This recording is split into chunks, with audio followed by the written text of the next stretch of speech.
Hey everybody, welcome to Q&A video number 51. Make sure to keep asking questions, doesn't matter what they're about, they can be about anything. Just know I don't respond to review requests or Let's Play requests in these videos, but I will respond to them in the comments.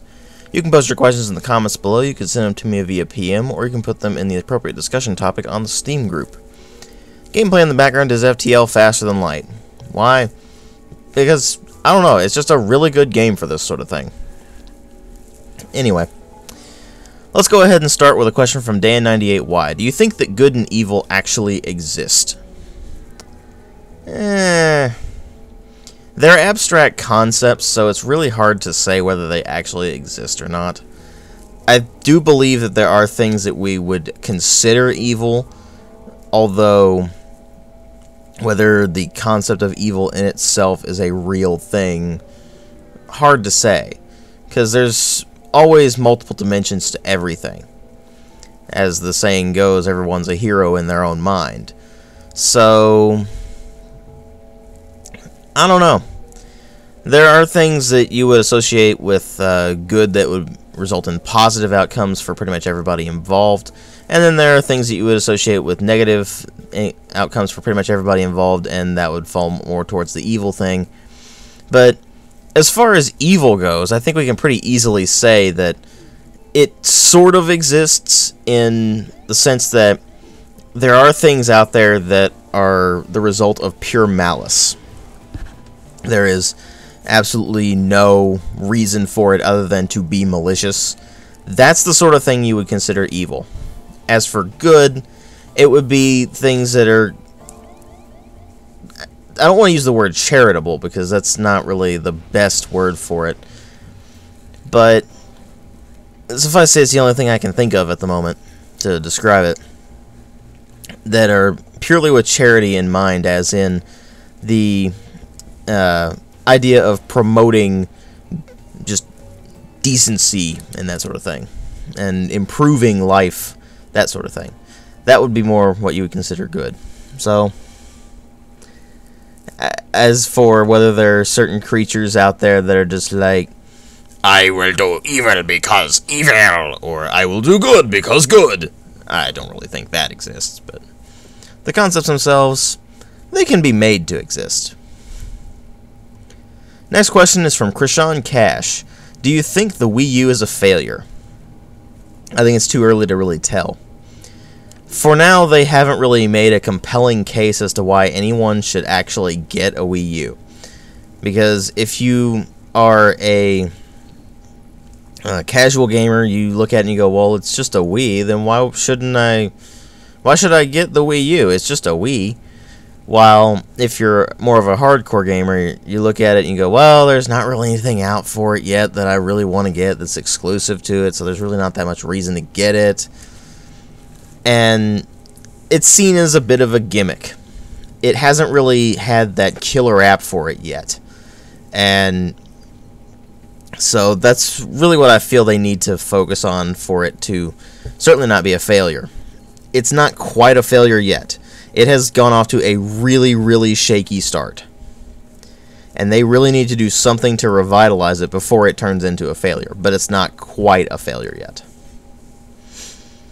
Next question is from DarkexAssassin. Is the RPG genre ceasing to exist and morphing into just hack and slash with RPG elements?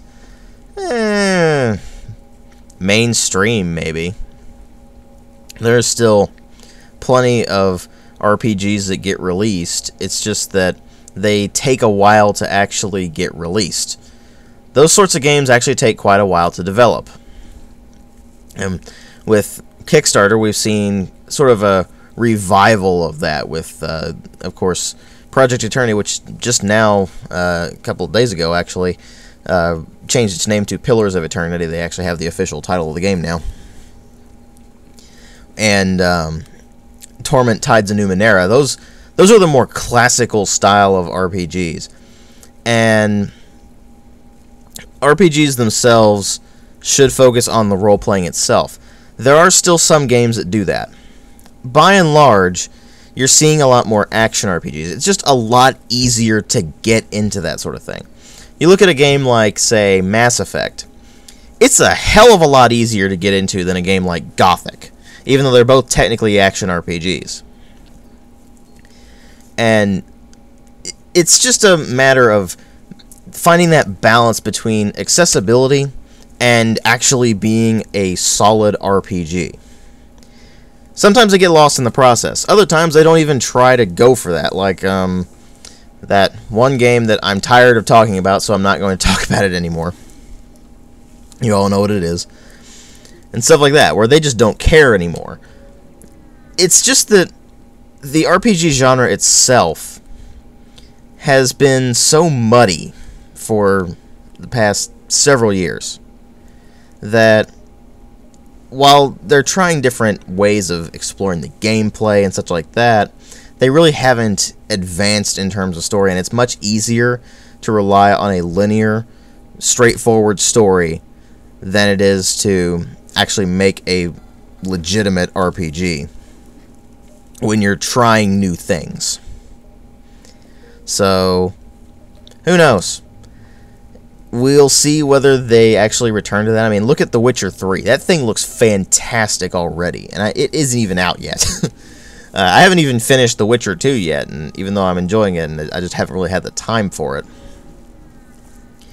I mean, games like that really do give me hope for RPG as a genre, whereas other games out there make me go, what were you thinking, and why are you diluting this thing even more with your bizarre concepts of just mindless action games that happen to have a few light RPG elements tacked on. That sort of thing has just plagued the genre as of late, and I can see where you would say that the RPG genre is ceasing to exist. It's not. It's just becoming more of a specialized niche genre than it used to be, which is saying something because it was always a niche genre. Next one is from Trust Theft. Do you see the either holographic projections of very high quality, think of the chess in Star Wars aboard the Millennium Falcon,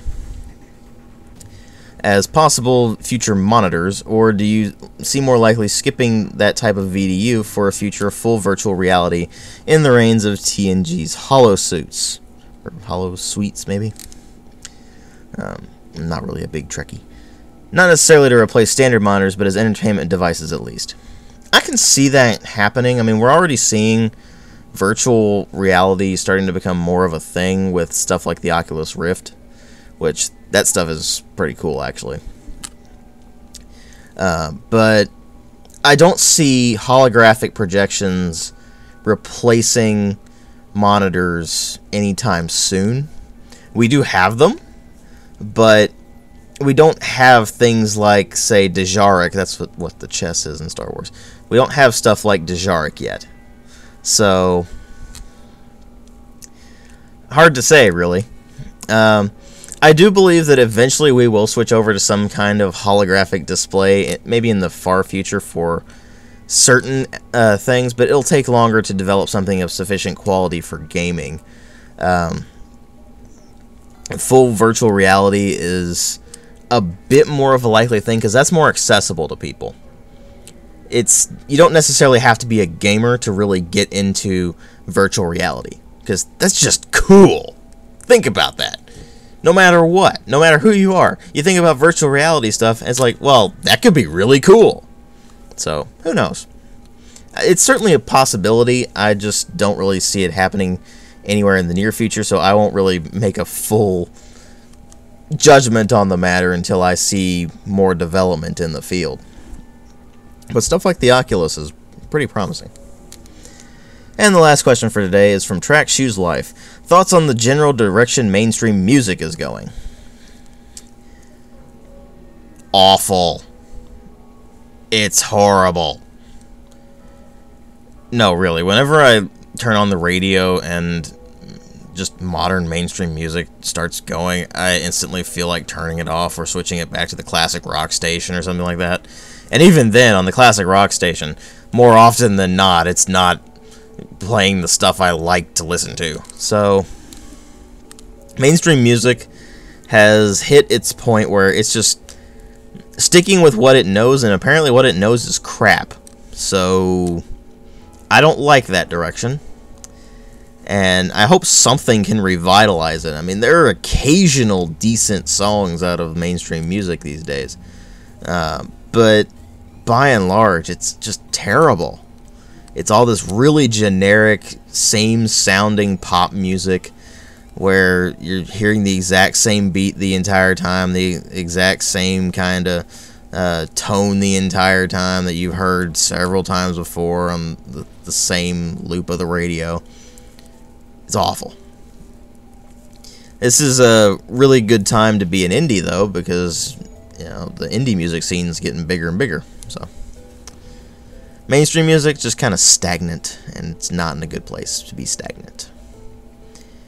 Anyway, that was Q&A 51. Make sure you keep asking questions, and I will catch you guys in later videos.